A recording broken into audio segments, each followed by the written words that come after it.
Resensi novel Almond karya Son Won-pyung oleh Alicia Miracle Simorangkir 12 MIPA 2 nomor absen 4.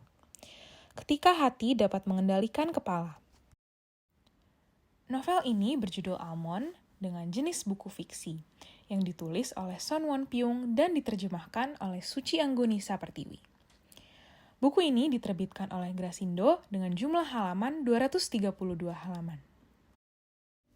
Tahukah kamu, Almond yang merupakan novel fiksi terjemahan karya seorang penulis asal Korea Selatan mengambil tema psikologi.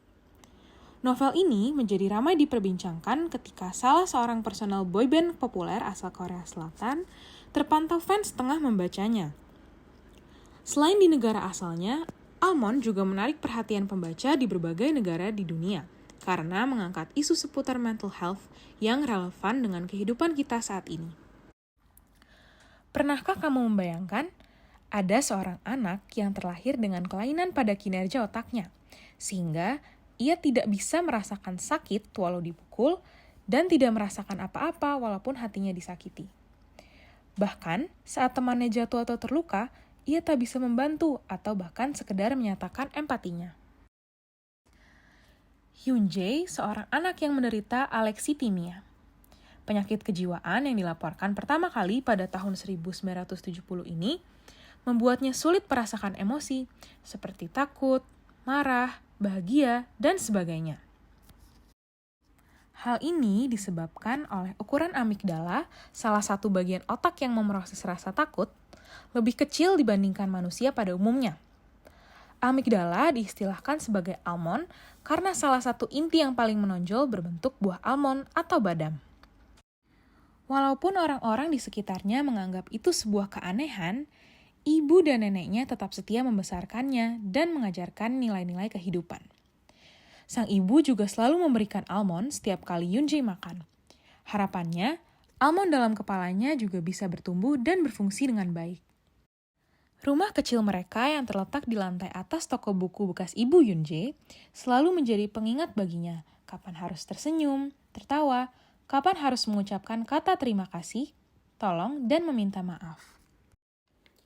Hyun Jae tumbuh di dalam keluarga kecilnya di mana ia belajar menilai dan berempati.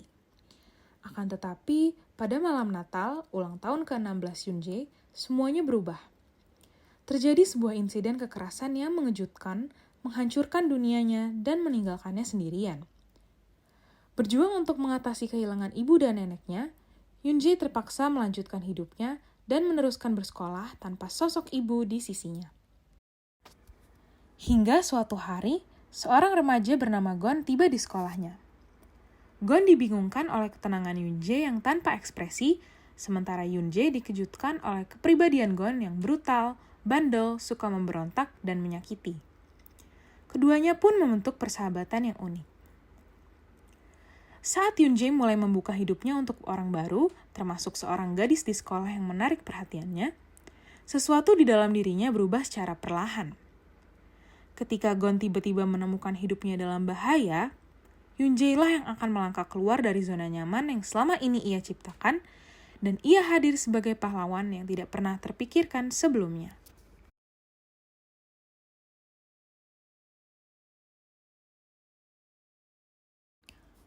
Novel ini memberikan sebuah pelajaran tentang kehidupan yang perlu dijalani oleh setiap manusia, walaupun terkadang tidak sesuai dengan keinginan.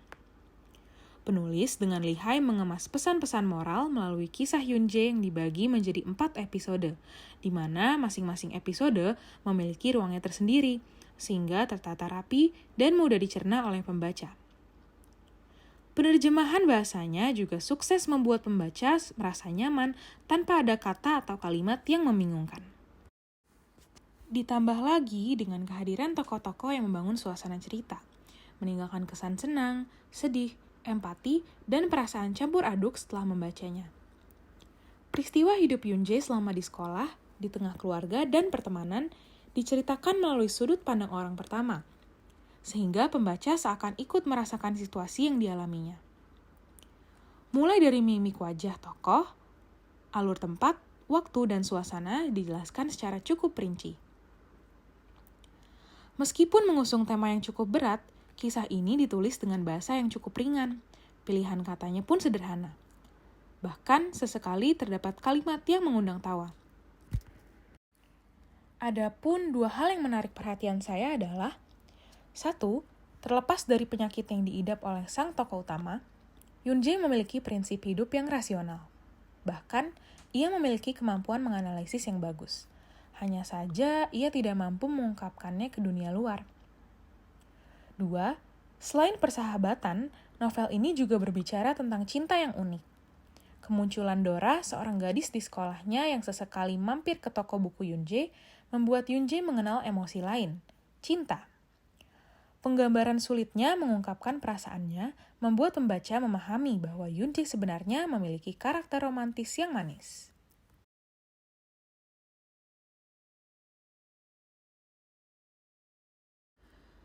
Sayangnya, kekurangan buku Almond ini terletak pada penokohan ayah dari Yoon-jae pada pembukaan cerita. Hanya diceritakan bahwa ayahnya pergi meninggalkan ibu Yoon-jae di usianya yang masih sangat kecil. Meskipun hal ini kurang diceritakan dengan jelas, pembaca tetap dapat menikmati alur cerita dengan baik. Selain itu, pembaca yang belum terlalu mengenal kehidupan Korea Selatan mungkin akan sedikit kesulitan untuk memahami atau memaknai cerita. Karena hampir seluruh cerita di dalam novel menggunakan latar tentang kehidupan di Korea Selatan. Ada beberapa bagian cerita yang ditulis terlalu panjang, sehingga membuat pembaca membutuhkan waktu sedikit lama untuk mengerti maksud yang ingin disampaikan oleh penulis. Kendati pun demikian, pembaca akan tetap terbawa suasana cerita di dalam novel ini karena alurnya yang sangat menarik. Di balik semua kekurangan yang terdapat dalam buku ini, tidak sebanding dengan pelajaran yang dapat dipetik. Jujur saja, setelah membaca novel dengan kisah yang unik ini, bayangan saya setiap memakan almond adalah perjalanan hidup sosok Yoon-jae dan bagaimana ia menghadapi kesehariannya dengan kondisi otak yang ia miliki.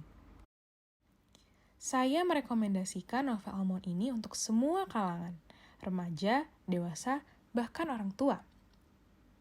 Dengan membaca buku ini, kita diajak bertukar pikiran dengan tokoh-tokoh di dalamnya, memperluas wawasan kita tentang kesehatan mental, serta menghargai orang di sekitar kita yang sedang mengalami masalah atau pergumulan.